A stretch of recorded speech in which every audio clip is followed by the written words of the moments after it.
before our sages would begin, they would open up with a word of humor to kind of loosen up the crowd, especially if it was a new crowd that didn't know them from before. The story goes that once there was a great rabbi, and he would get up to speak, and he became extremely famous for his speeches. However, not because of what he said, or in fact how he said it.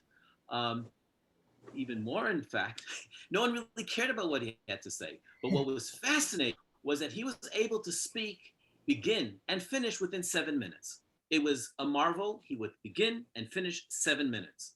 And it became a minhag, a custom in this congregation, that as soon as he would get up to speak, people would put on their stopwatch to see, okay, is he really going to do it? And sure enough, 7 minutes. 10, 20, 30 years never failed. He filled up auditoriums, people coming to watch this phenomena of a rabbi beginning and finishing, no matter what, 7 minutes. But I suppose the one time happens, and he gets up to speak, and you hear all the stopwatches getting going, and 7 minutes, and then, it's into 8 minutes, and people are banging their watches. Maybe it was their mistake, and 9 minutes, and by the time it's 15 minutes, people are leaving because they never cared about what he had to say in the first place. By 45 minutes, he stops. So the gabbai comes running up to the rabbi and says, Rabbi, what happened? For 30 years, you never failed us. What happened today? He says, you don't understand. There was a terrible accident. It's an accident. What are you talking about? He says, no, I explain. You see, every time I get up to speak, I go ahead and I take a little candy and I put it in my mouth and I suck on the candy. And when the candy's finished, I know it's time to finish talking. What happened this time? He says, this time it was a terrible accident. This time I took a button. Okay, he was sucking on the button. Mazel tov, param-pam. So if I do go on a little bit too long, because the nature of what I will do, you will hear in a minute, is that I can expand, and often I don't even come up for air. There's so much to be said, and you'll begin to hear the passion and the love of what we're about to learn is just fascinating.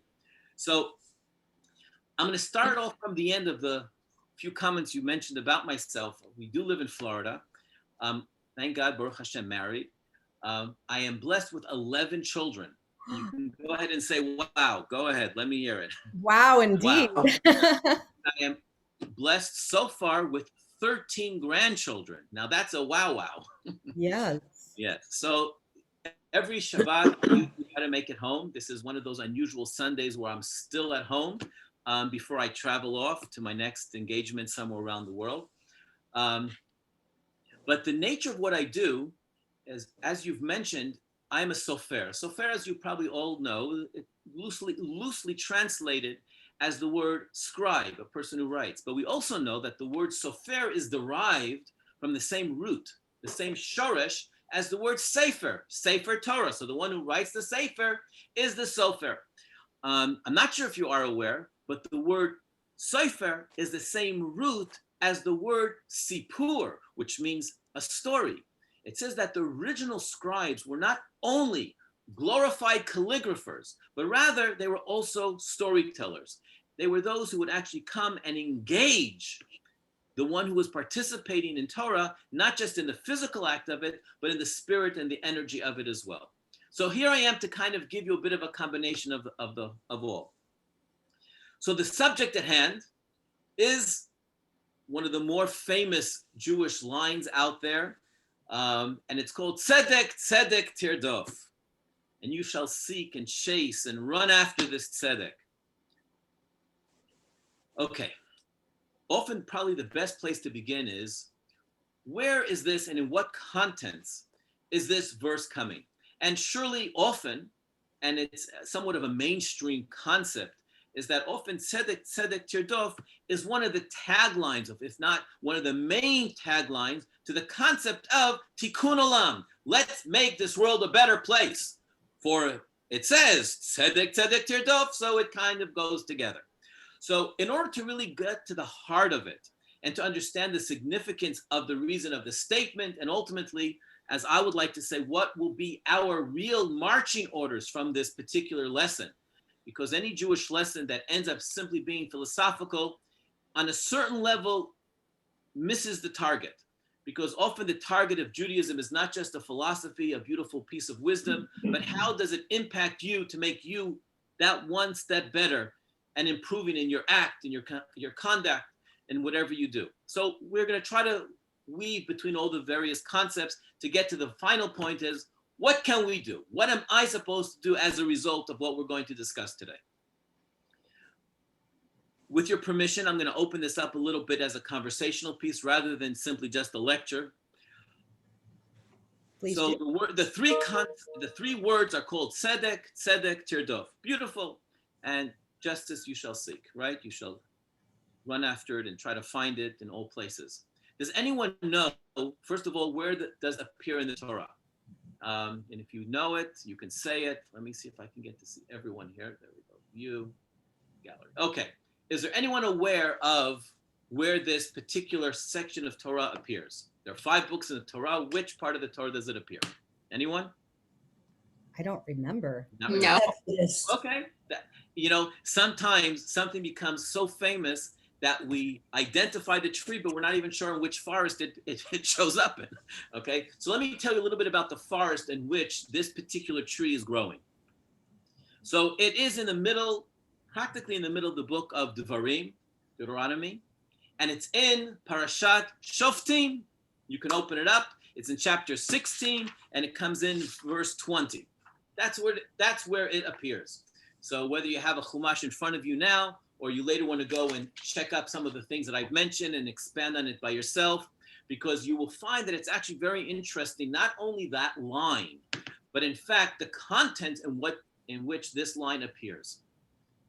So why suddenly is God/Moses making this statement? Like, what was going on? What was necessary to emphasize? We know there's only a number of times in our Jewish career, Jewish history, that a word appears twice, one after the other.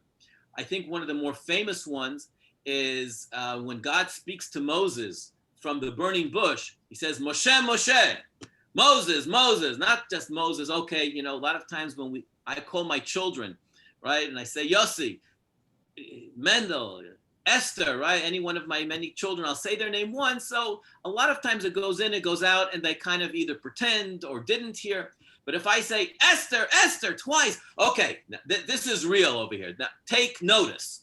So when we hear something repeated twice, we're already taking for granted that there's some emphasis, some importance to stop, take note, and listen. So what was so important over here that the word had to be repeated? For the word tzedek, this is not the first time that the word justice appears in the Torah. In fact, it appears all over the place. The word tirdof, tzedek, tzedek, tirdof, which means to chase, to seek. We'll discuss that shortly. But taking this word of justice, tzedek, and making it repeat twice, surely it had to have come within a particular reason to emphasize it. So what's the contents of what's going on here? So even a slightly outer layer to the entire parasha, this portion we begin to read often right at the beginning of the month of Elul.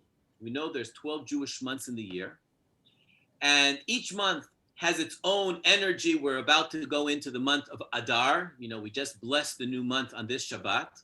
And this week, Friday and Saturday, we begin the new month of Adar. And we know that Adar is associated with joy and happiness, with the highlight of the festival of Purim. So it's considered a very joyous month. So much of what we do and discuss and relate to has to do with elements of joy and miracles and so on. Beautiful.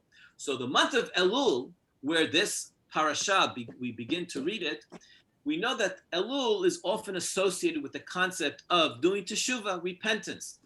We take stock. Any businessman, if you have a successful business going, you will know, and you probably, if you are in the businesses, you can go ahead and tell me as well, that at some point, everyone has their own schedule and yearly time that you stop and you take stock. Did we succeed? Did we fail? And if we failed, in which area? What can we improve? And to take note of where you're holding. You can't go forward, as they say, you can't go forward unless you know where you're coming from. And so by identifying the past, we can understand it, work on it, and hopefully make the next year even better. So this parasha is often read as a result in and around Rosh Chodesh Elul. It's the time when shofar begins to be blown, where we start to remind ourselves God is out there. Let's start to remind ourselves to govern ourselves with the awareness of God, with the awareness of the world around us, people around us, the environment around us. And this is a time to remind us.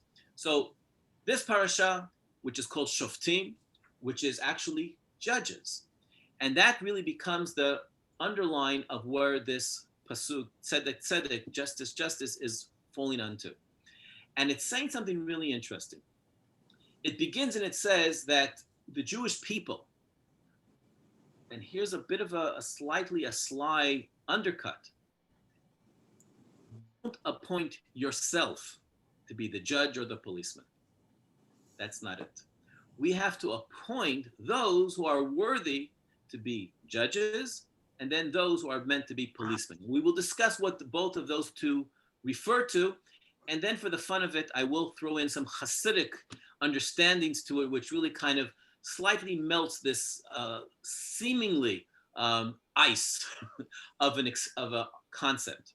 So here it's talking about a very simple concept of appointing judges and policemen to fulfill the judgments within our civil life. That's what it's talking about. It says, Shoftim v'shotrim titen lacha b'chol sha'arecha.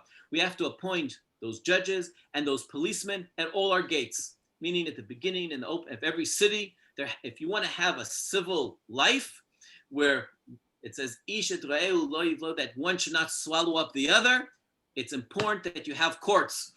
That when you have a dispute, because that's the nature of humans, that each one thinks they're right about any situation, you go and take it to the court, you take it to the judge, and they should be able to resolve that issue. And if God forbid there's a situation where there has to be compensation paid, you have to have someone to implement that, because otherwise what's good, a judgment, if it can't be implemented? And that's where the police come into case. So that's the first verse, which relates in this parasha, in that parasha. So it says that you should appoint these judges, and they should be appointed in all your various tribes. And and here comes the first time the word tzedek appears, and says v'shaftu et ha'am mishpat tzedek, and they have to judge the people in a just manner. That's the requirement here. Immediately after that, to kind of emphasize the point, it says, Lo tateh mishpat. Don't sway your judgment. You know, we always know, we hear this. I mean, this is the world's plagued with this. It's not always common to find and hear of an honest, true judge in and out. Even judges happen to be often human, and it's not easy sometimes to fall into that straight and narrow. Sometimes if someone very great is coming, so we say, hey, I don't want to offend him. Or vice versa, someone who's very poor and nebuch, and we say, hey, it's just fair to give him a second chance, even though he's completely wrong, but let's sway it in his. The Torah says, no. When it comes to judgment, this is not about mercy and kindness of charity. This is not about respecting the elders and the wise and whatever. This is about applying justice. And therefore, don't be swayed by either their greatness or by their weakness to sway your judgment. And then it comes and it says something that we're very familiar with. Don't take bribes. Refrain from something that will go ahead and change your opinion. You were about to decide the law in such a way, and someone's going to come and tell you, hey, okay, do what you have to do, but can I get you a cup of coffee in the meantime? You're off the case. And there are hundreds and hundreds of such stories of our sages over history, where a simple act of giving him something or something that he did in his favor years before, and he says, I'm not qualified to be the fair judge in this case because he did me a favor 5 years ago, which I remember, hence I am not going to be the judge in this case, because automatically, subconsciously, my mind is going to be swayed in his direction because he did something good for me or she did something good to me, and therefore I cannot be a true judge in this case. It is saying that bribery, no one is immune to bribery.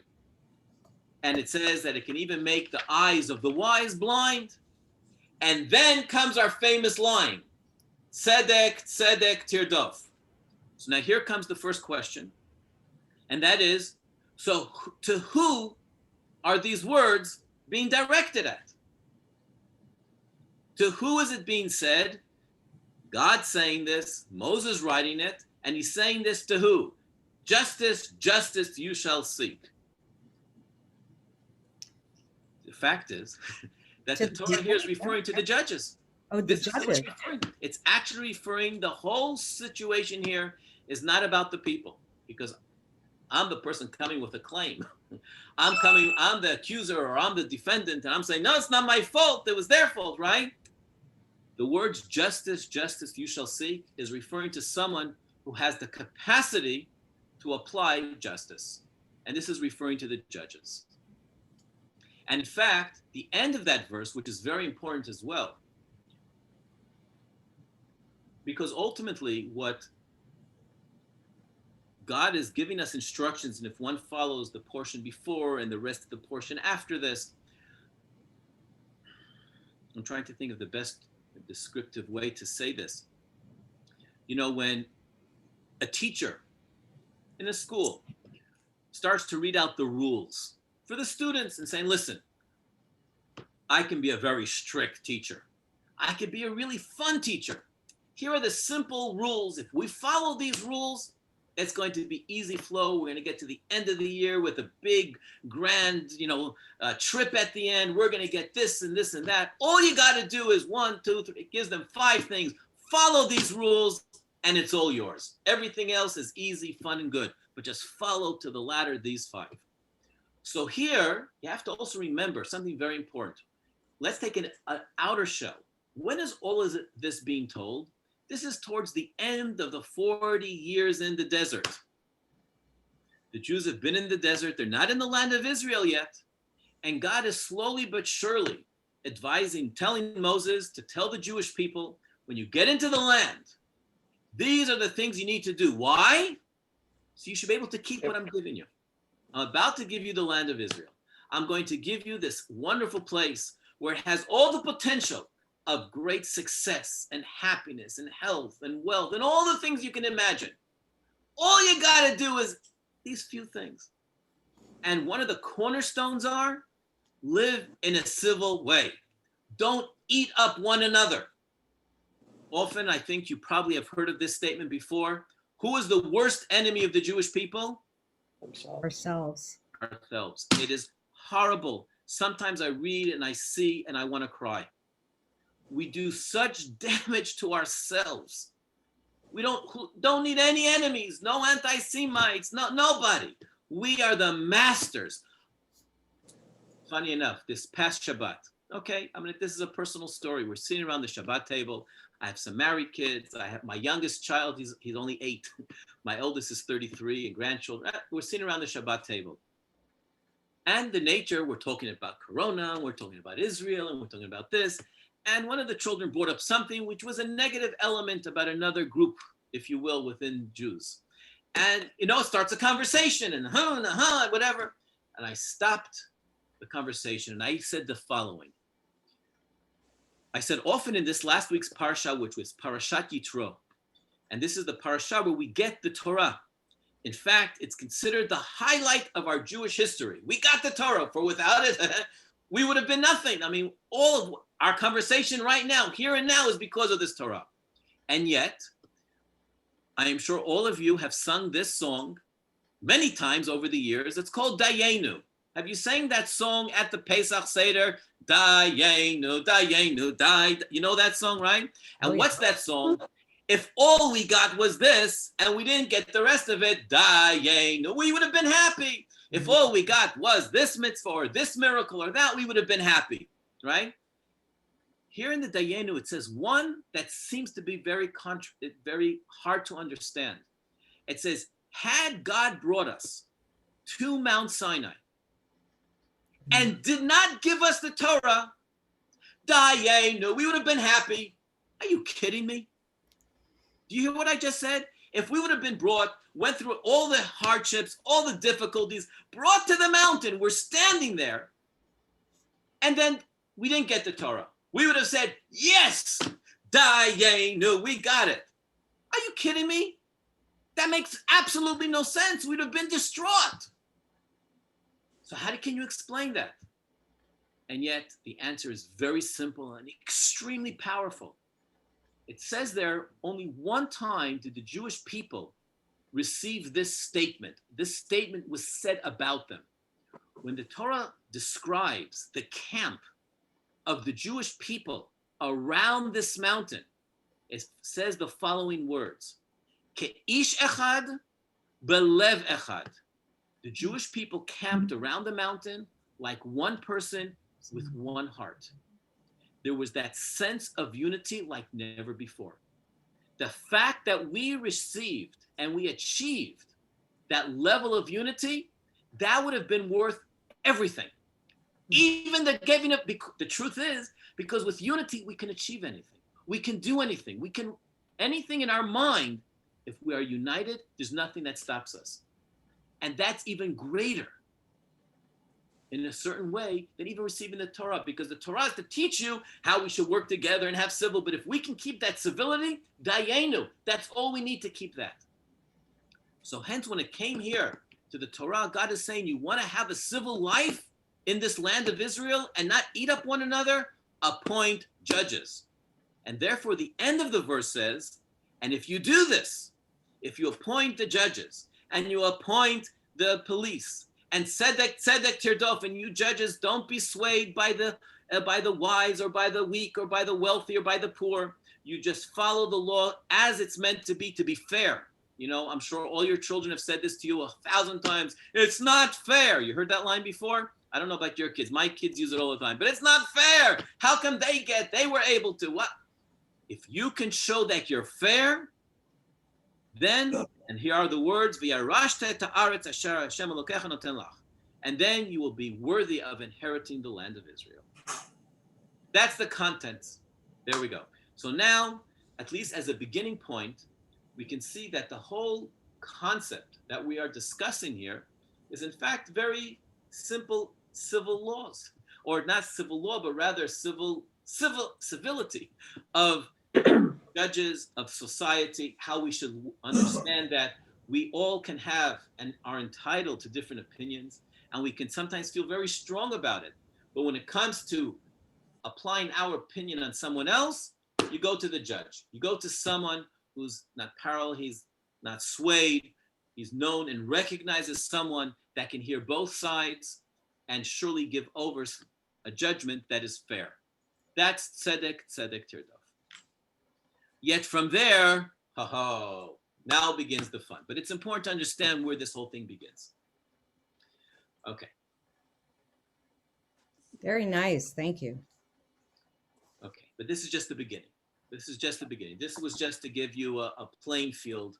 And now we can see really who are the real actors and what's the ball and what's the goal and the referee. Okay. So it goes like this. Since the concept that we're going to be discussing today, surely Tzedek, Tirdof really has many branches, and you can take this in many, many, many directions, because ultimately it says in Torah there are 70 faces to every concept, so you can take one thing and turn it around and still learn more and more in it. So we're talking about the concept of Tikkun Olam. Let's go a little bit into the general core of it, if I may. And then let's try to connect the two and see how one becomes an engine, if you will, for the bigger concept, for the bigger goal and purpose.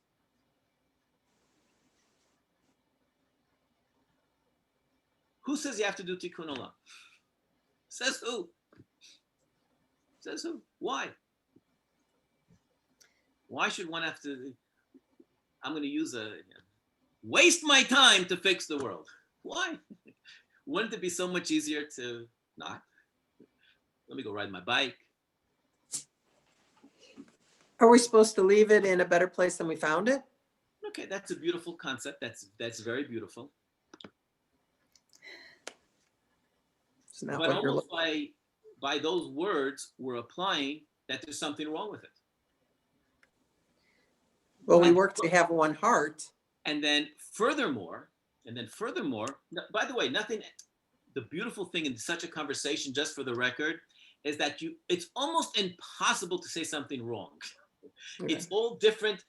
It's that Pandora, you're looking at it from different angles, and we're going to see how they all somewhere come to tie in. But sometimes a challenge is more to refine and crystallize something that was said earlier. when we say tikkun, to fix, it implies that something was broken. For if it wasn't broken, why fix it in the first place? Forget about you and me doing it. We're simply, first of all, coming to the notion that there's something broken. And that throws in a really wrench in the whole concept of God. Hold on. God's going to make something broken? Excuse me? In fact, it's a funny thing to say. I mean, again, I don't know why my mind sometimes thinks in very awkward ways of examples, but there was a story of, because of the millions of stories that I know, I don't always remember necessarily the names of the story and who were the people involved. But there once was a great sage.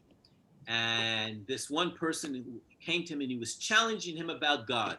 And he was saying, how did God do this? And how did God do that? And he was saying, what a horrible, and on and on and on.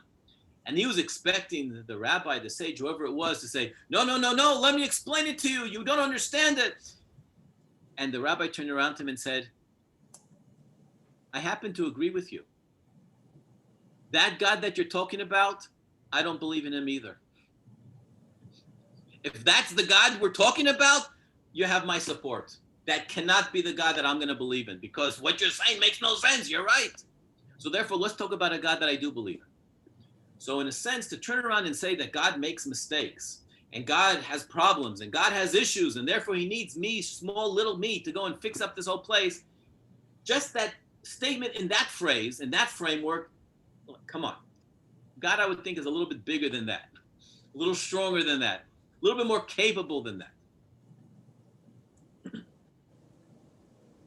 And if anything, we believe, as part of our fundamental belief in God, that God knows everything. It's in Hebrew, the word is teva hatov lehetiv, which means the nature of good is to always do good. That's, if your nature is good, the nature of it is always doing good. Yeah, go ahead, Deb. Just a question. Something you said made me think of this.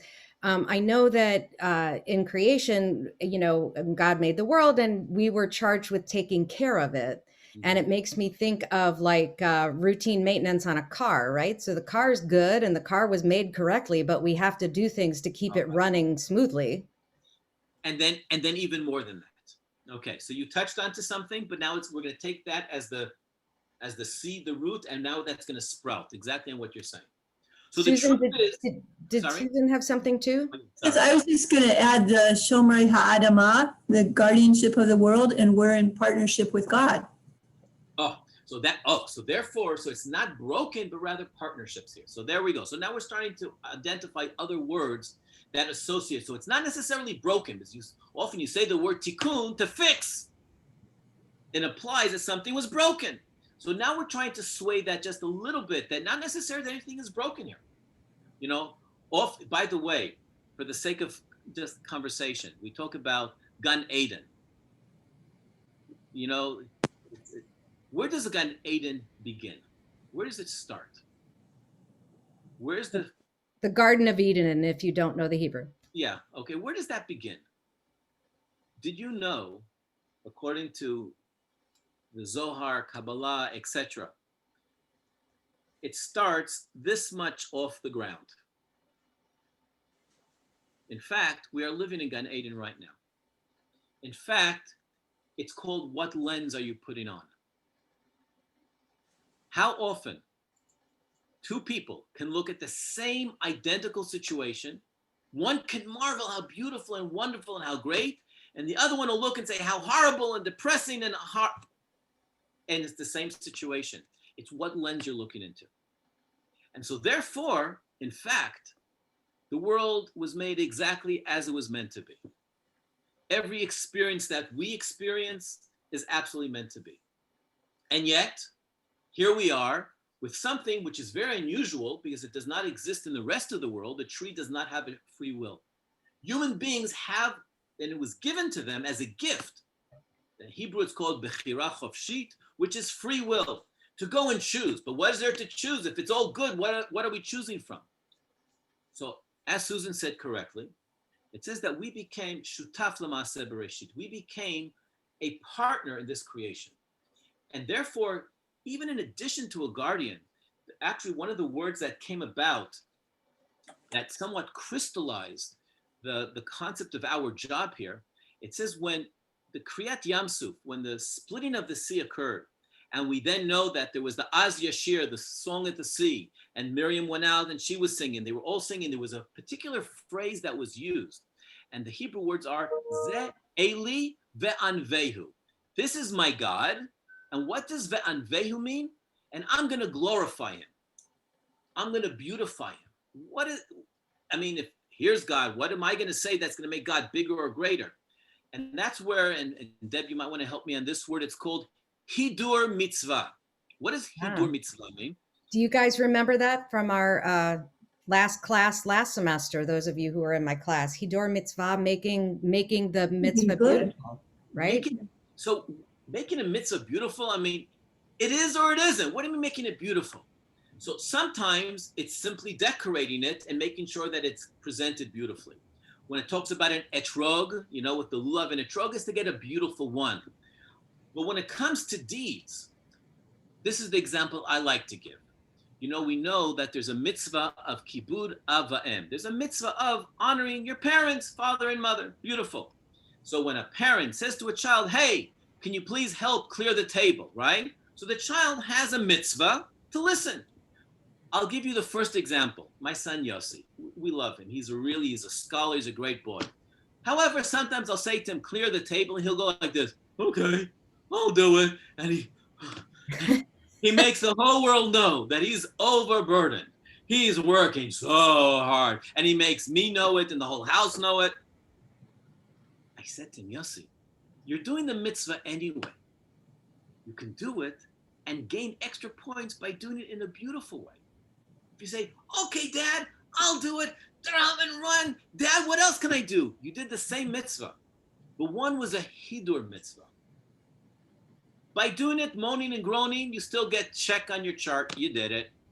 But could you imagine how much better I would have felt, the people in the house would have felt, and in fact, you would have felt had you done this with joy and quickness and so on. I love that example. So hidur mitzvah is not only check on the box, I need to do it. And I'm going to jump right in. Tikkun Olam, check on the box. I did something good for the environment, for the world, for God, check. Next, let me go and play my game. What are we saying here? We're saying, are we going to do with hidur mitzvah? Now let's go a full circle. I'm just going to jump right back in. Tzedek, Tirdof. If it had said, Tzedek Tirdof, seek justice, check. But when you emphasize it, and you put a double word over here, we're saying, no. It's not just one of those items that you go check, just like I do this, and I do this, and I do this, check. But rather, this has to be a hidur mitzvah. This has to be something that you put your heart and soul into. That when you give it all you got. You give it your mind, your heart, your soul. But then, there's a beautiful thing here, and I went and did a whole bunch of research on this concept of the double tzedek. If you want to look in Hebrew, it's mam loez, but it just brings all the sources of midrashim and just old and new and on concept of this tzedek, because it's not common for the Torah to repeat a word twice. It's just not, and it's very few times that it appears, and therefore when it does, what are the opportunities to learn from this? So at the beginning, it talks about multiple situations with judges and so on, that if the judge is smelling that one of the sides is a bit of a crook, even though, the case may seem very simple, tzedek, take extra time to weed out any possible misleading, something that could be possibly fake or a lie or cheating, look into that. Another one is, and here's a very interesting one, I love this. Often we think tzedek, it's black and white, right? Either you're good, if you're not good, you're bad. If you're not right, you're wrong. And therefore, if I'm on the right, that really puts the other person in a negative light. And that almost in itself, especially when we're dealing with situations where other people are involved. It's one thing if I want to, and we'll talk about me, myself, and I in a minute, but that's a little bit later.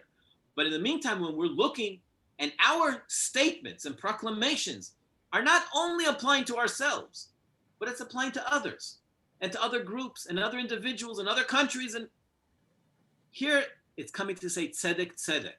The first tzedek, yes, black, white, try to get and understand on what side of the fence you're standing. Try to be on the side of the right. But it brings the second one to tell you about the concept, and it brings down the sources for this, about pshara, about compromise. You know, could you imagine, again, I'm making this up on the spot, but could you imagine you're on the boat, right? In the middle of the ocean, and a situation comes up, and let's not even bring an example of what that situation is. There's right and there's wrong. And you believe very strongly you're in the right, and you say, if we don't do it my way, we're sinking the ship. Well, that's stupid. With respect. You know, to sink the ship, maybe let's try to find a compromise. Let's find a bridging point that maybe I'm not going to get my way completely, but maybe we can get both sides to somewhere meet in the middle so we can move forward for a better day. You know, sometimes all we need is a little bit more time. You know, I find with my children that, look, I'm the adult, let's face it, that's my age gives me that qualification. And in addition to that, I'd like to consider myself semi-wise, if nothing else by experience. So surely when I'm conveying the law to my children, I would like to believe that I'm on the side of the right. Now, sometimes if a parent comes down so heavy and says, whatever reason, now's the moment of conversation, and now you must admit or cease to exist, or to your room, or you're banned, or you're banished, or whatever. And even if the child can somewhere consciously or even subconsciously agree with what I'm saying, they're not yet ready to admit it. They're not yet ready to come and say, okay, I admit, I give in. There's a certain pride that any person has. And to just openly says, okay, I was wrong, that's very hard to openly say. Sometimes you need time. Sometimes you need that bridge. Let's get to a compromise where I'm not going to enforce the law, you're not going to break the rules, and let's live another day to have a conversation in a more calm way. Tzedek, tzedek, tirdof means find a way, be smart about how to get something that's important across. It's not just about coming with my banner and flag and marching over and let them all sink, let the place burn down, as long as my opinion was heard. And even if we will all agree that I was right, sometimes we need to take that extra breath. The second tzedek actually is for a comma, a breath, a second time, a second round. Let's come together after we cross the first bridge, and we're over down the bridge together, and we can discuss it a second time. And I thought that was really beautiful. Another one, and here's an interesting thing. And this is hard for everyone, and I'm going to admit that this is difficult for me as well, because I'm human. And that is tzedek, tzedek, tirdof. We often are very zealot. We're going to hold the line when we believe in our heart and soul that we are 100% correct. And therefore, we're going for it. What happens if possibly we're wrong? On any conversation of any subject for that matter. As much as we use that energy to force our line across, now this is on a personal level, Moshe, that's me, be same way accommodating to lose injustice and accept it with peace, accept it with justice.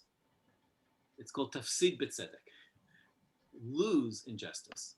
In other words, the same way we want to proclaim our rightness, it means that we should also listen for just in case we are on the side that was wrong for whatever reason, we were misled, we didn't understand. Anything could be. And if finally the point comes out into the reverse, let's be that strong and acknowledging our mistake. And that shows a great person, because it's very difficult to lose with honor. You know, that's one of the things I try to teach children on the playing field. You know, when you win, you're rejoicing and you're knocking down the other team. But when you're the losing team, lose with respect. Don't curse them out. Don't say they're bad. Don't say the field was crooked. You know, lose with honor. And that's a great sign. And that's okay. That shows character. So here, tzedek, tirdof is often being said in a way to those judges that even after you felt and you thought, if, again, a judge is not often judging by themselves, it's a court of 3, a court of 7, of 9, of 21, 30, the great Sanhedrin with the big court in Israel and in Jerusalem was of 70. If that's the case, and if you lost, lose with great honor. Another beautiful one, and this is a line that you probably all have heard before. It's called mitzvah goreret mitzvah. You've heard that one before, that when you do a good deed and you do it publicly, often it can help to bring on the opportunity to do another one. It's like kind of that chain effect. There's another word for it, a ripple effect. When you do something good, it causes an ongoing reality. So here it's saying, tzedek, tirdof, when you seek something that's true and wise, and if you do it with conviction and you do it in a fair and a beautiful way, in a presentable way, guess what will happen? It'll bring on other cases. It'll be that ripple effect of continued. So when we talk about Tikkun Olam, sometimes halavai fix the whole world, but hey, I'm not fooling myself. That's not happening tomorrow. But if I can fix something small and do it well, and it's public and people see it, they say, hey, he did it. He was able to accomplish that. I'll try also. That's called tzedek, that it becomes an ongoing chain. Start the chain. It's no good to say, but no one's doing it. You'll be the starter, and guess what? There'll be someone to follow. And that's already a little glimpse into our marching orders over here. It's not about accomplishing, it's not about finishing the job, but rather about getting the job started with. Another one was, and it was a whole story in the Talmud where, again, without going into the great detail of it, a person said, someone in the Talmud's son was sick. And the person says, I'm going to give some money for charity in order that my son should live. And they said he was a great righteous person. And the Talmud, the scholars say, but that makes no sense. If a person is obliged to give charity, you can't ride on that to gain from it. If you're doing it for the sake of charity, you're doing charity or you're trying to pay your way to get something. And therefore, it's not really charity. You're trying to buy your way to get something, which you can, but don't call that a righteous person. And the Talmud says, no. This is a person who actually already gave his charity. And here he was doing hidur mitzvah. He was giving more than what normally one would have to give. So it's, again, going back to that concept of doing over and beyond, where all of us have the checklist. Okay, are we all recycling? Give me thumbs up. We're doing that. Okay, so check on the list. I did it. But are you going to go beyond that? That's the question. So the checklist is, I give, but you want to do extra and more? That's when you are considered a tzaddik. You're considered someone who's righteous, who goes beyond the checklist of the law. And that I thought was very beautiful. The other two other small ones, one, tzedek. Sometimes it's what we say.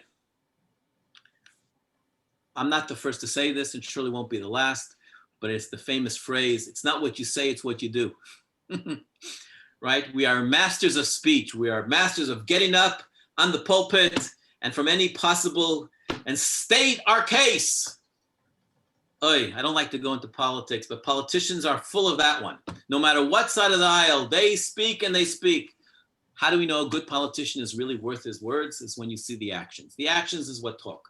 So therefore, tzedek here is, tzedek, you got to say it. You got to speak. You got to convey what you're thinking. But the second tzedek is to say, now what are you doing? Don't only tell me what you want to do, but show it to me in actions. And that's the second one, tzedek. Last two, and then I'm going to go into some Hasidus and some stories here, and then we'll do how we're doing for time, I think. How are we doing for time? We've got until 11:30, so it's 38 minutes left. Okay, so I have a little bit more time here, just a little bit more. The other one is, and this I think will resonate with everyone here, that, in our prayers even, we say, the God of our fathers, our mothers. We talk about, in the Hebrew word, it's called zechut avot v'imahot, the merit of our parents. And in their merit, may we, right? We talk about Abraham, Sarah, Rivka, Leah. We talk about the greatness of their success. and hopefully we will merit as a result of. Tzedek here is coming to say, the first tzedek is what has been. The second one is, what are you going to do? So the fact that others have done well, your parents, your friends, your relatives, someone's taking care of it, someone has already done it, doesn't get you off the hook. And that's another element of tzedek. And last but not least, and this is really from here, we're going to jump into the next part of the closing concept here. And that is,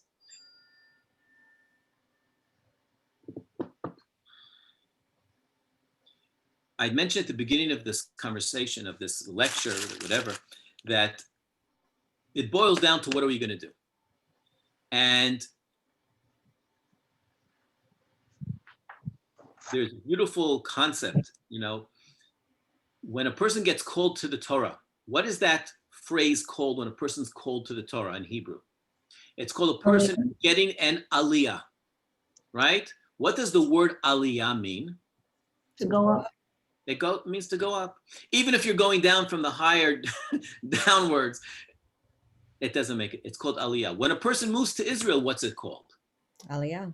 Aliyah. Even if you're coming from Switzerland and you're coming from a really high spot, it's still an aliyah. Why? Because it's called ma'alin b'kodesh.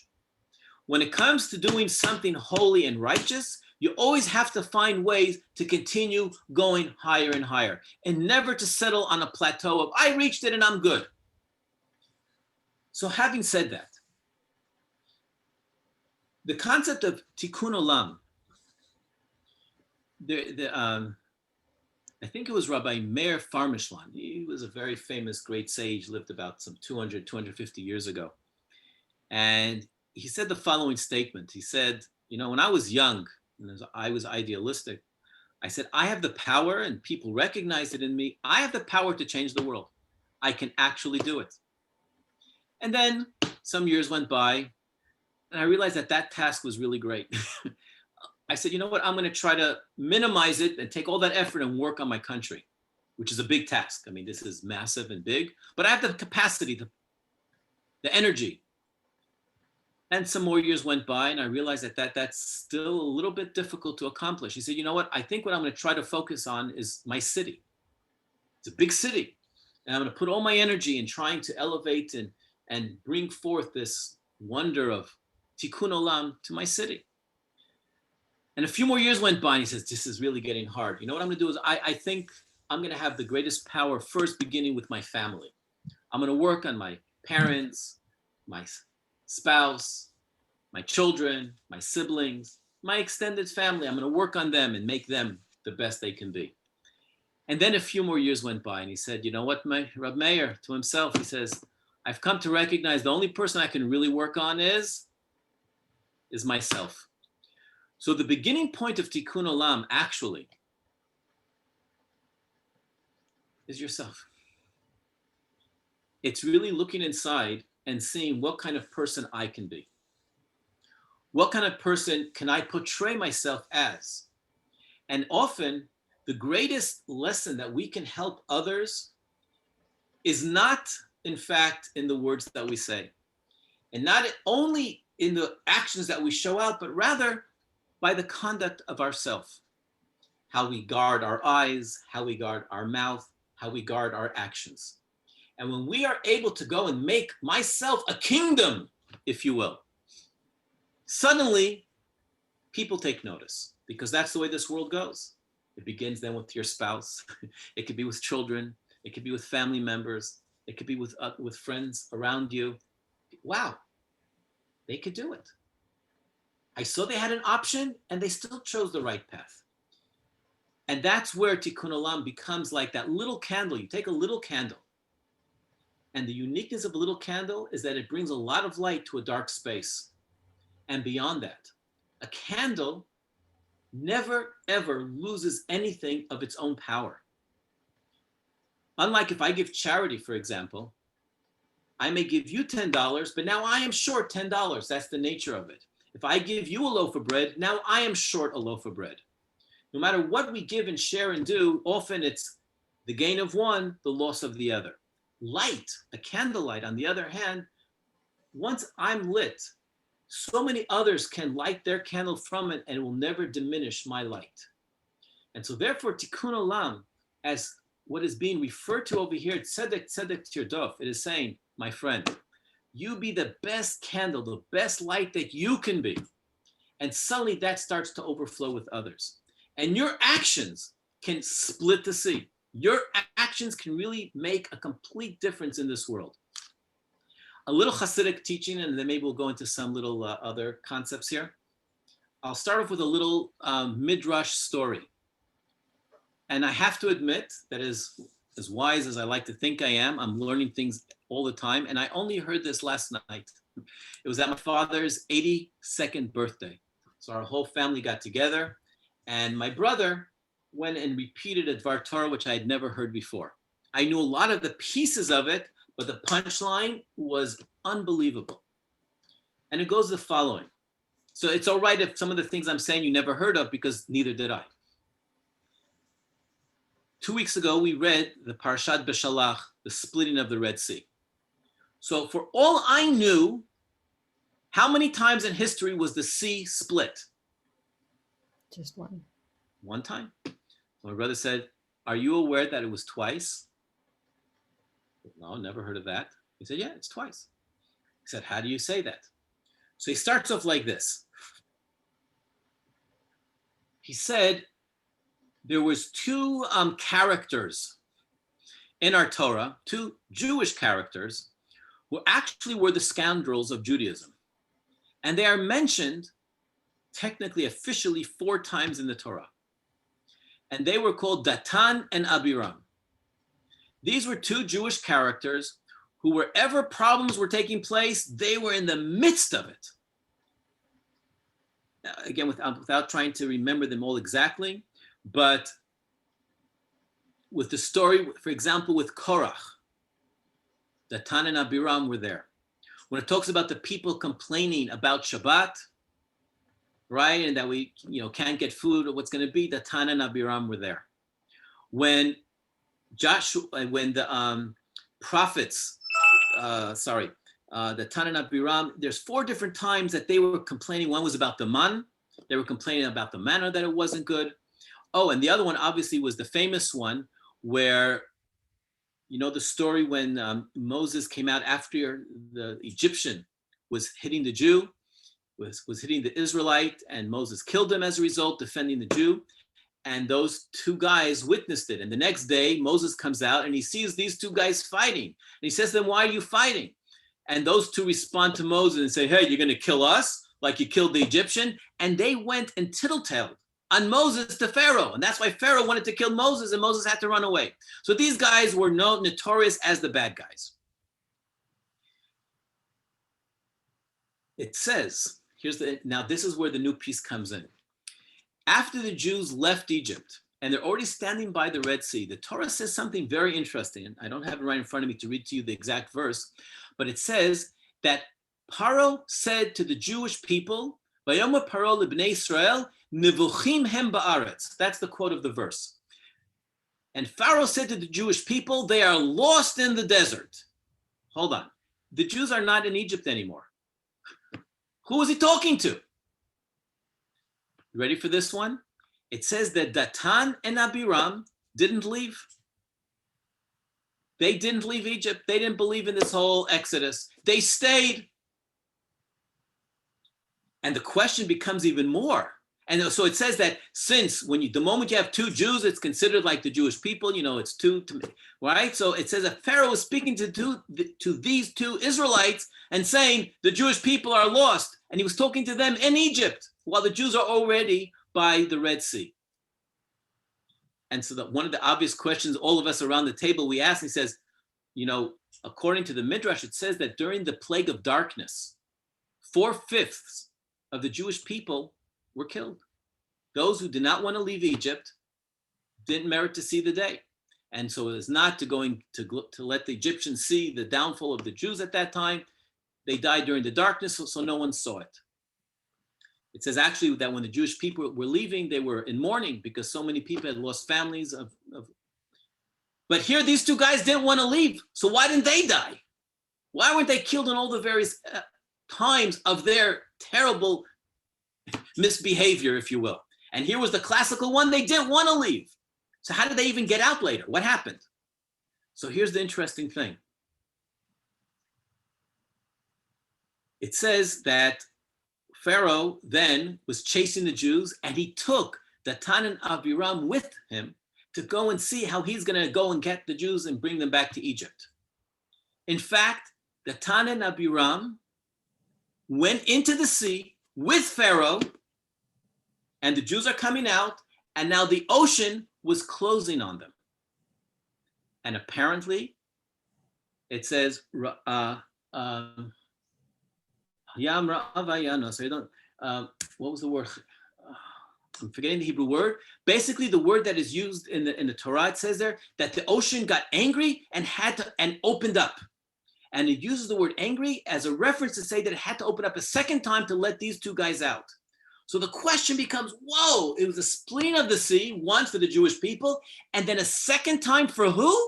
For these two scoundrels, these guys who deserve to die, deserve all the punishments.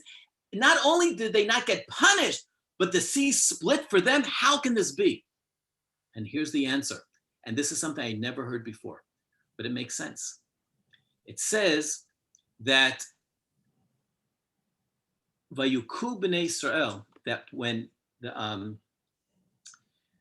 Moses came to Pharaoh and he started saying to them, Shlachet ami, let my people go. It's the famous statement, let my people go, right?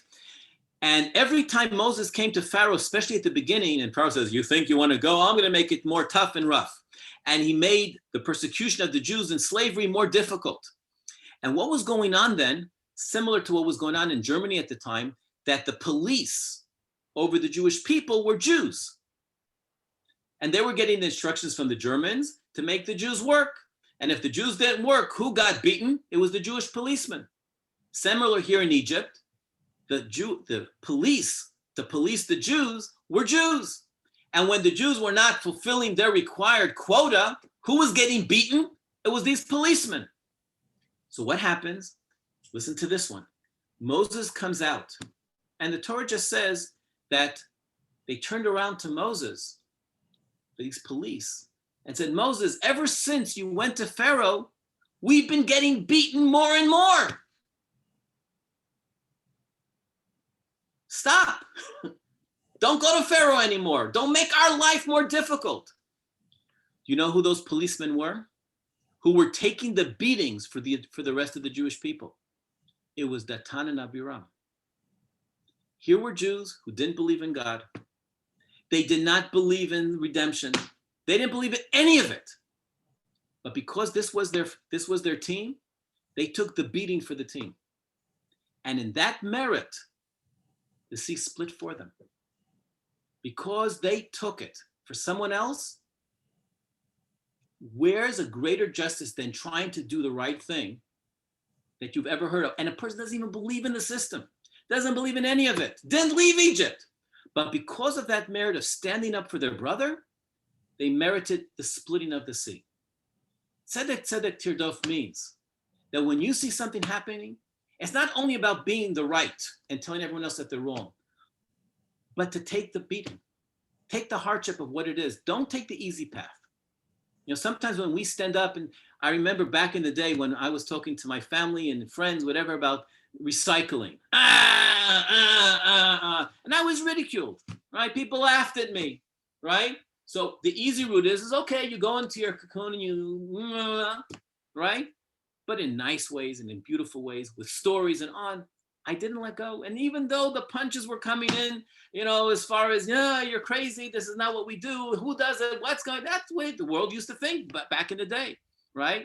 And I was a very strong believer at the time. I grew up on a farm in Israel, and recycling and baltashchit was a part of my grain. You don't throw it away, etc. But what does it mean? Don't be scared to take the punch. And it's not the punch back. That's not what it was about. It was about taking the punch. And that was the merit. And can you imagine if you have a little bit more merit than just taking the punch, but you have dignity and quality who you are? It's an unbelievable thing. So I think tzedek, tzedek, tirdof, to me, is not only about saying the right thing. And it's not only about doing the right thing, whether it's for the environment, whether it's social justice. It's about hearing the other side. I always like to call myself a liberal conservative. That's who I am. You know, I may have very strong convictions about a lot of things, but it doesn't mean that it doesn't work with my ears as well. I like to listen. I would like to walk into the group and not necessarily say anything. You know, what's the special first word we say in that prayer when we cover our eyes every day? What's that prayer? Shema. What does Shema mean? It doesn't mean speak. It doesn't mean say. It doesn't mean proclaim, tell everyone. It means shush, listen. How are you going to know what to say? How are you going to know what to stand up for if you don't take a bit of time and listen also? So Tzedek, Tirdof means if you think you know what you're about to say, make sure it starts off with the first level of listening.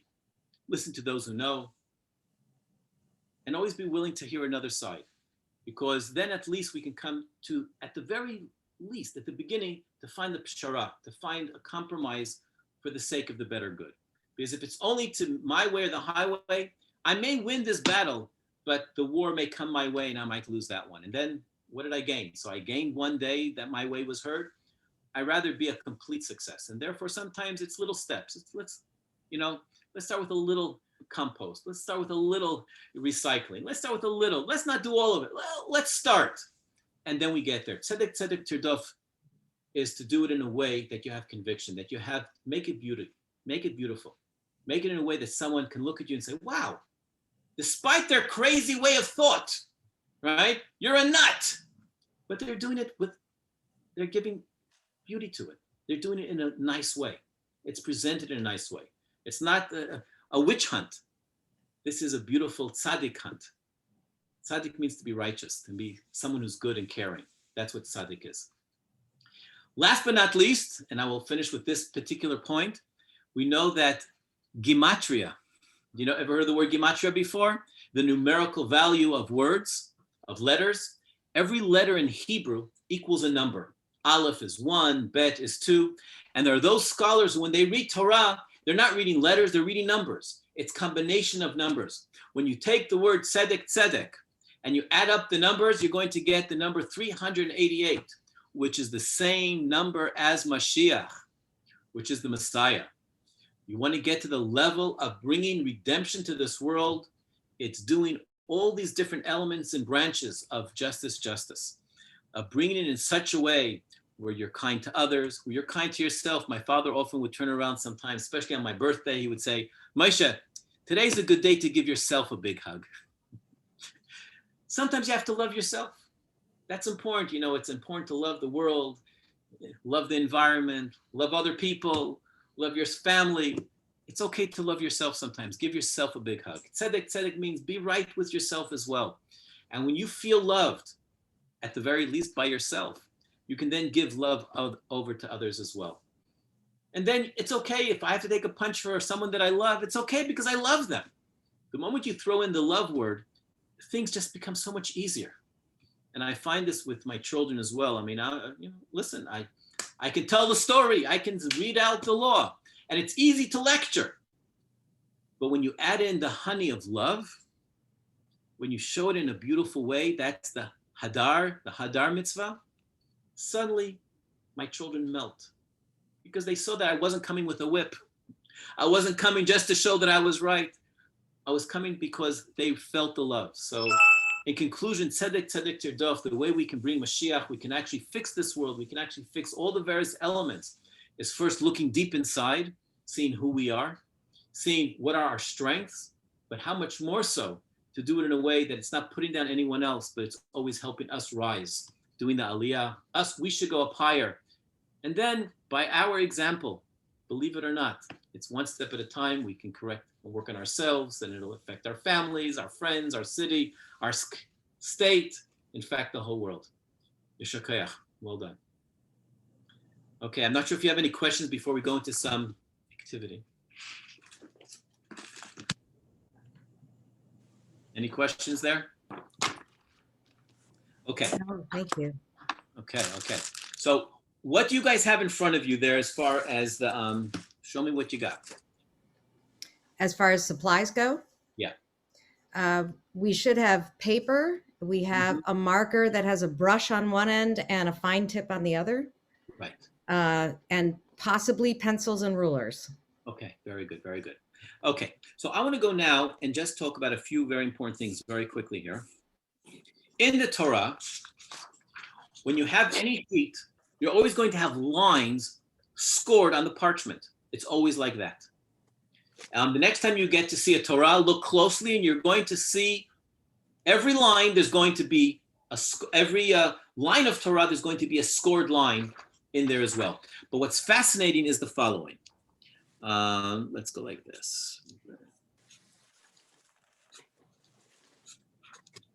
So if you have the letters Bet and Gimel, what would be the correct way when in school or anywhere you would write? You write your letters under the line or over the line? Normally, we always write over the line. How about in English?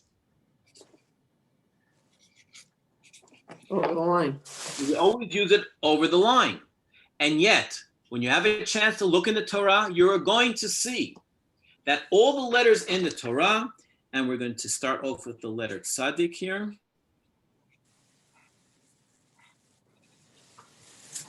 And I wonder if you will notice something interesting with the way that Tzaddik I just drew. Okay?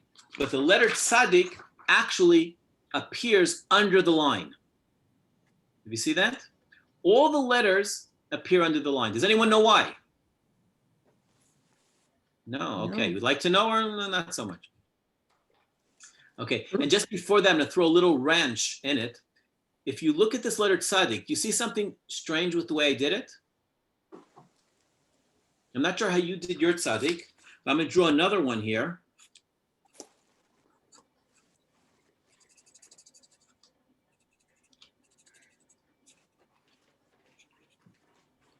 Take a look here.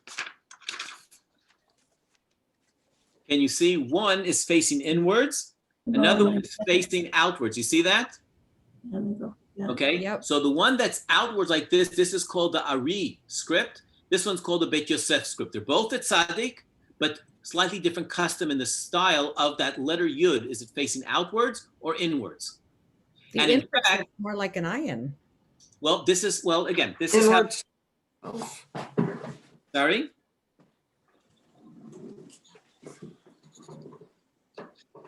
Okay, here we go. Okay. Okay, so basically they're the same thing, but as far as the Yud, one is outwards, one is inwards. And while these are just simply two different customs, often the one that is inwards, that's usually an element of Judaism. Again, this is going into Kabbalah, where all the lessons of Torah should first begin as a reference to yourself, inward. While the Ari, which is often the foundation of Chassidut, is to take what you have and now shine it outwards.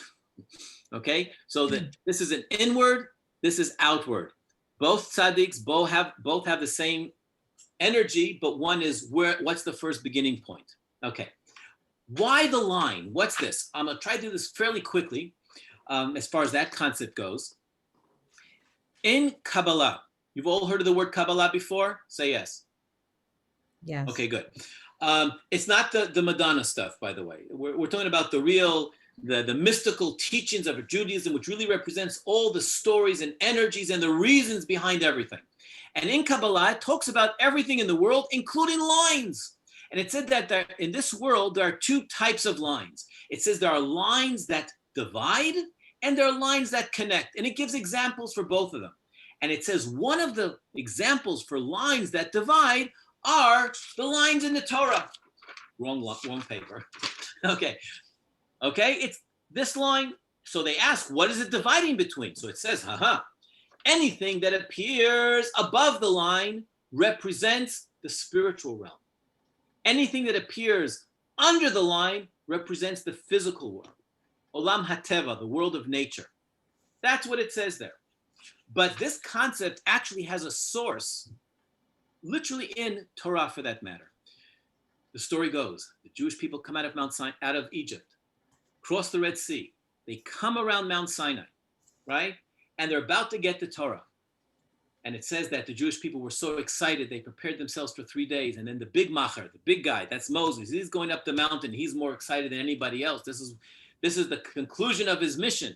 And he's about to receive the Torah. And it says that in the Midrash, it says, and God's about to give the Torah. And God's excited. Everyone's happy. And that moment of exchange is about to take place. And a voice comes out and says, don't do it. And they look around and they say, what are you talking about? Who can defy this holy moment of God giving the Torah? And supposedly the Midrash says that the angels came around and says, no, don't do it. And God says, why not?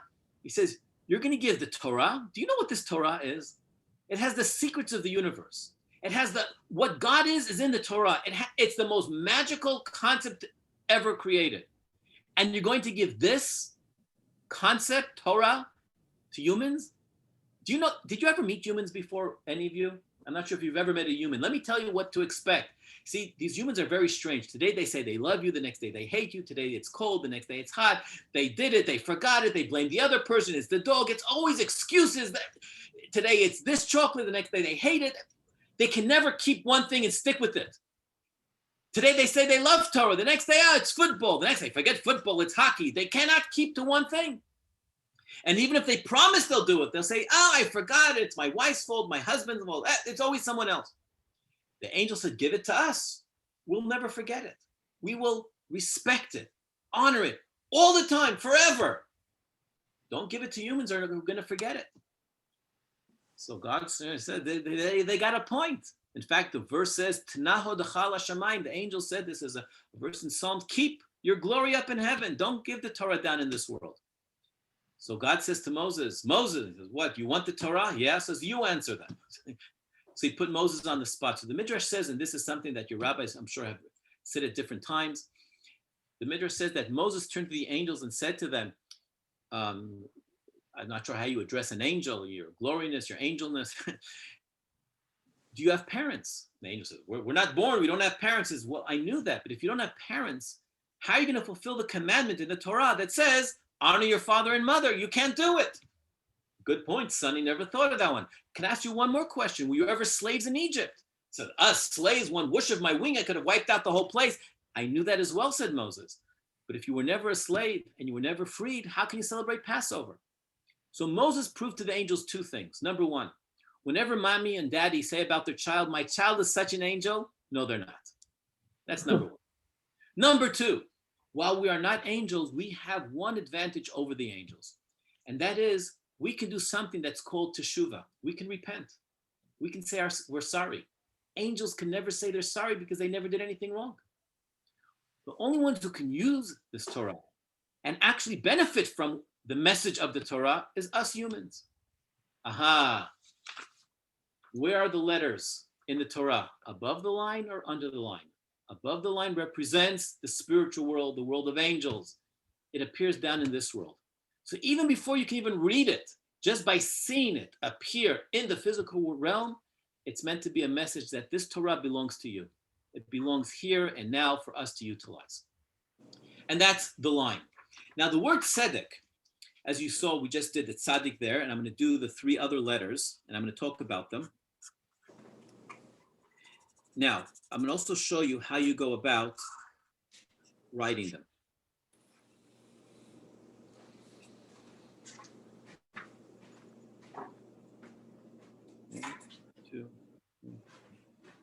Okay, so here's the word tzedek. Forget the first one. Here's the word tzedek. Okay, this is the word that we're writing. Now, normally if you have a quill, are you sitting with a quill or just markers? I can't see if those are Markers. quills. Just markers. Markers. Okay. So the interesting thing, by the way, even with a marker, and I happen to do this just by myself anyway, it's a Kabbalistic concept, but when we sit with our inkwell and we dip our ink in, there's something to be said about every scribe, is that we first make a little line, and then we drag the rest of the ink. So even when I'm drawing it, I often make that first line, take a breath, and then move on. What does this mean? This is, according to Kabbalah, it's called Nikudat HaChochma, which means I'm not sure if you've heard of these three different elements within the brain. It's called Chokhmah, Bina, and Dat. Chokhmah means the dot of wisdom, that little moment where the idea comes in. Now, we are all blessed with billions of little dots of wisdom. The trick is to take that dot and now expand. And that's Bina. That's the second level when you start to stretch it and expand it. Dat is when you formulate it into something real. So the first level of actually drawing, when we go ahead and do it, I go ahead here and I just draw one line here, like I just did right over here. I just draw a line. Then I will go with my quill or with the marker, and I'm going to go ahead and begin to pull. Can you put your camera on your table so we can see what you're doing? I could try. Let's see. Okay. Here you go. Okay. Okay. Okay. Thank you for pointing that out. So I would go ahead and draw my line. And the first thing I would do, and again, whether I would be using a feather or not, I would take and I would make first this initial line. That would be the first stage. But then when I begin to pull it, then I pull the quill this way. So that means that I'm now pulling the line across this way. In this case, I'm going to pull it through. So I'm doing the tzaddik, for example. Okay. So when we pull the line, in Hebrew, it's called lahamshich. Lahamshich in Hebrew means to continue. That when you go and have a dot, a lot of times, I don't know about you, but I have it a lot. I have some really great ideas when I'm in the shower. Suddenly there's no interruptions. I know when daddy, the phone, I get a lot of great ideas. But often when you walk out, daddy, and we forget it. So the trick of Bina, the trick of taking a piece of knowledge is to continue it. And therefore, the second stage of writing is not the first line is that we get often all the time, but it's to go ahead and now continue it. So if we're going to go ahead and now do, for example, the tzaddik here, so this would be the first line for the tzaddik, then I'm going to pull. There's the first. I often would actually go over here to draw the second line and then pull it down. So now I'm continuing them. Now I'm going to close them up. So what we're doing here is we're first creating a dot. We identify it. We get a perspective. I think any scribe, one of the biggest challenges is not to being an artist, but it's balancing the space that you have. A tzaddik is one of the very unique letters. In fact, funny enough, when we became a scribe, the second most difficult letter to write is the tzaddik because of the middle part. And the middle part of the tzaddik is something that happens like this. You're actually pulling it down, making a bit of a circle here, and like that. And especially doing that with a feather, it is extremely difficult. So if we're doing it like this, so here's the first head. This is the second head in the making. Okay, but it's this line here that really is a challenge. Then you bring this one in, it becomes a little yud. And here now, this is where the biggest complication happens, because all Hebrew letters are meant to be what we call a square 3 by 3. It's a kulmus, 3 kulmusim by 3 kulmusim, which is, if you had a grid, let's see if you can see that here. This is how our letters are meant to be. So in this case, our tzaddik would be, okay, I'm doing this upside down again, I'm sorry. This one would have been round here, like this. This line comes here. And this one comes here. So this is, again, not the proportion, but the idea of how the tzaddik is supposed to be. I'm going to show it to you like this. This is how the tzaddik is supposed to be. You see, so it's a grid of 3. All letters, a lamed reaches higher than that, the vav is shorter than that, but the principle of it is it's the grid of 3. That whatever size anything is, it's times 3 in a square. So when it comes now to the tzaddik down here on the bottom, our job now is to make sure that you have the one square here, but this one's going to be blank in the same space, in the same distance of this. So if there would be like This would be more or less the square shape here, blank, and then you pull your line here. And this becomes the secondary line on the bottom.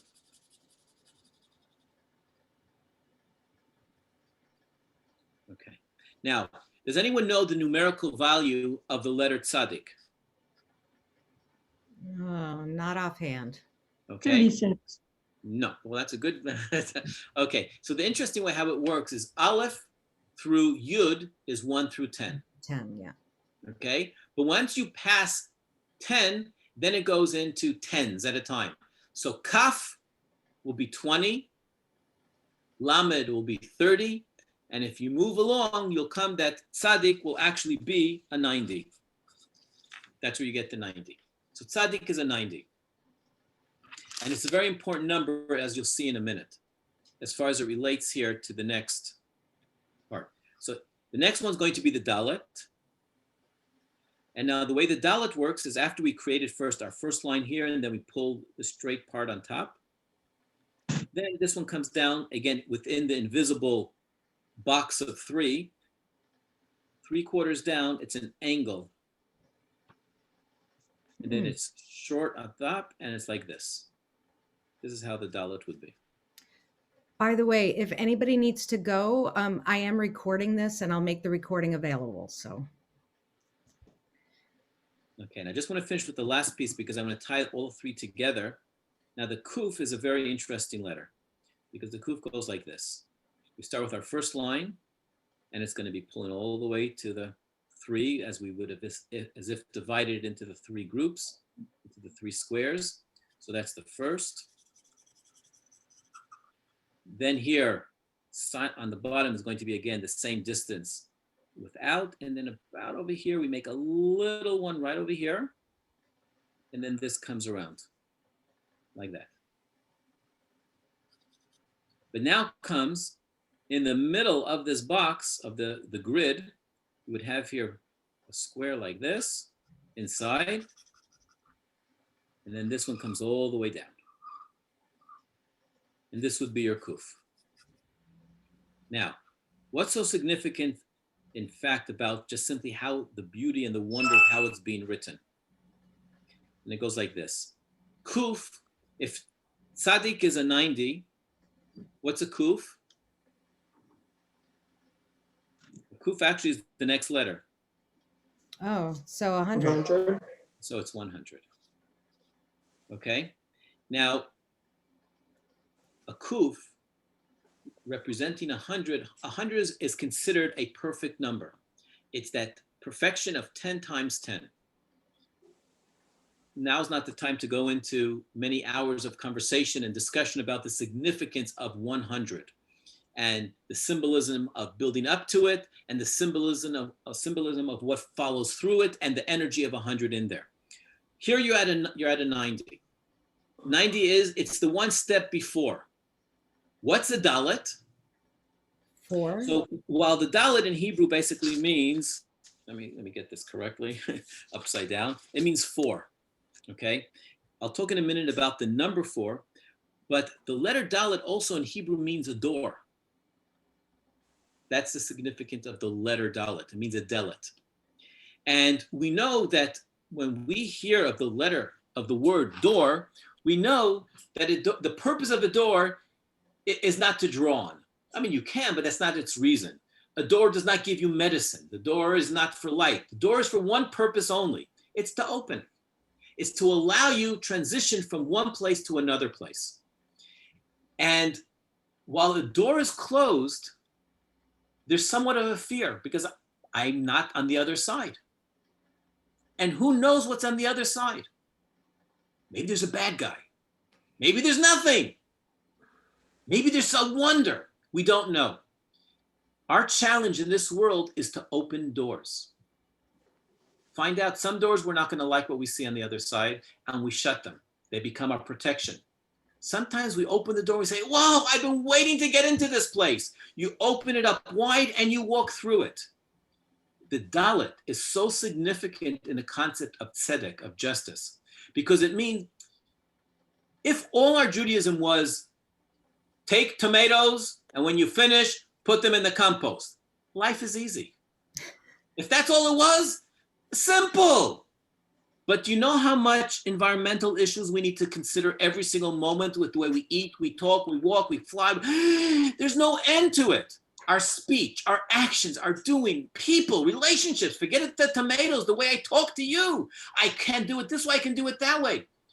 However, we have to not be frightened by the door. The door can become our barrier. It can stop us. We see that there's another way to look. And we say, you know what, I'm too scared to go there.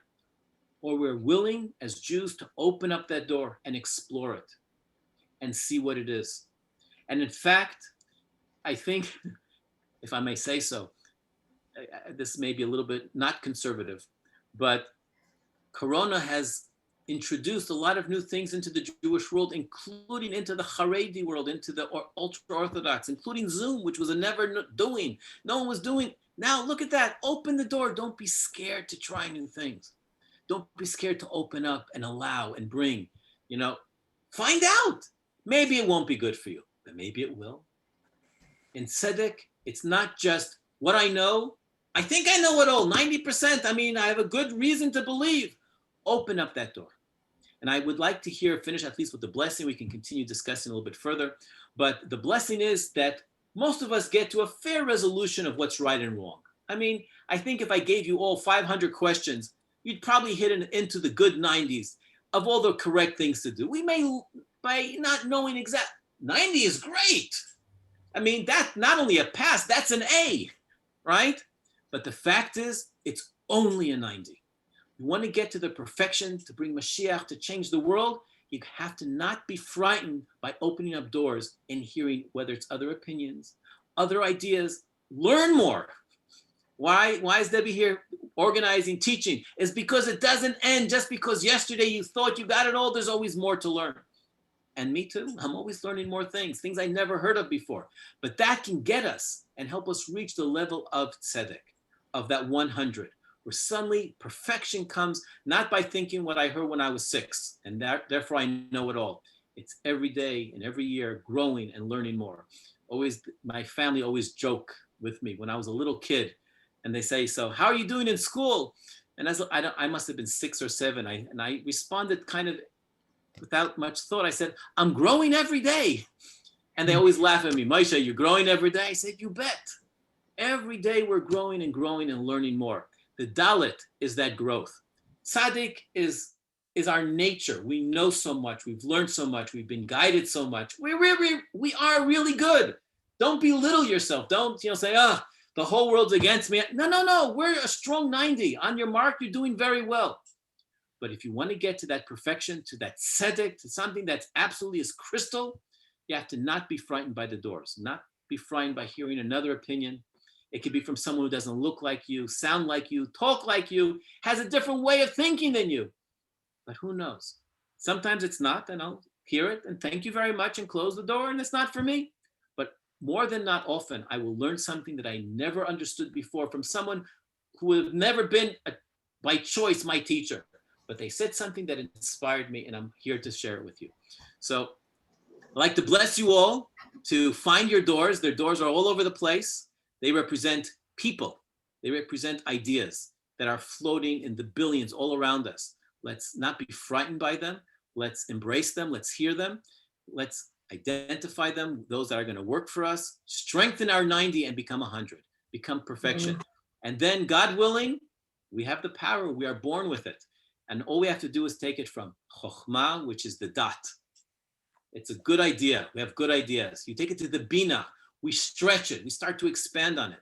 But the bottom line is the Chokhmah Bina dot. It's when you finally make it into a perfection, into something that's perfected. And that's the tzedek. So may we all be blessed to fix this world, fix ourselves, work on myself, on the way I speak, on the way I act, the way I conduct, the way people see me. And hopefully I can be a bit of a shining light to others. And so may you, in your smile, in the way you convey something. It's not always what you say, but how you say it. If you can say it in a beautiful way, people will listen. You could be saying all the right things, but if it comes down with a whip, people shut that door from listening. But if the door is sweet and it's beautiful, honey on your tongue, hey, I like that sweetness. I'm not too sure about what they're saying, but it's sweet. It allows people to listen. So may we be all blessed, starting with us here, you and me. We can make this world a better place. We can really make this whole thing change. And we'll look back and say, wow, it took us a while, but we did it. So good luck to all of you, to all of us. And may we meet again very soon. And for good things, for learning things, if you have something to share, Debbie, please feel free to share my email. If anyone has questions, that you wanted to ask but couldn't ask, please feel free to shoot me an email. I'll gladly answer. And Yom Tov to all of you. Thank you so Yes. much. That was fascinating. We appreciate so much. I love the story of the word tzedek. I'm actually gonna go back and re-listen to that again, just so I can make sure I got all of it. A lot of beautiful things there. And you know what? Believe me, this is, I haven't done it yet, but I can vouch that this is what I do. I have a nature that when I hear something good, or when I say something good and I really like it, everyone in my house, anyone I'm going to be meeting for the next few days is going to hear it. Just because if it's real, I mean, if this is really real, how dare I keep it to myself? So I'm going to go out there and I'm going to be throwing at my kids. Did you hear what I just, sometimes I learn it and it hits you in a way that you never thought before. And that's really what tzedek. Don't just take it for yourself. Go out and share it. Go out and spread it. And that's the beauty of being a good judge. It's not just cold cut, but it's how it expands and how it lives through the society. So I have one more question for you. Yeah. I think that we always have 1 week of enrichment in between our classes.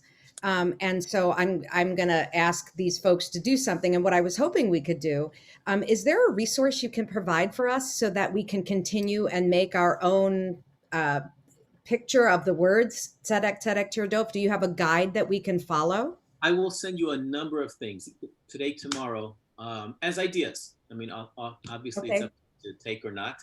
But I would, yeah, absolutely. I have a few different creative ways that one can utilize the word and make things out of it or do things with it. And I'll share that with you. That would be wonderful. And then we can continue this project over the next couple weeks and thinking about what Rabbi Druin taught us and all of that at the same time. I think that would be lovely. Thank you. Yeah, absolutely. I mean, anything less than wearing a bandana that says tzedek, we have good ideas. That's a pretty complicated tie-dye. I don't think I can do that. I know. Absolutely. Okay. Anybody else have anything to add? Thank you. Thank Okay. you. Okay. Thank you. Toda rabah. Thank you very much. We appreciate it. Shalom, shalom. Take care. Bye-bye. Bye-bye.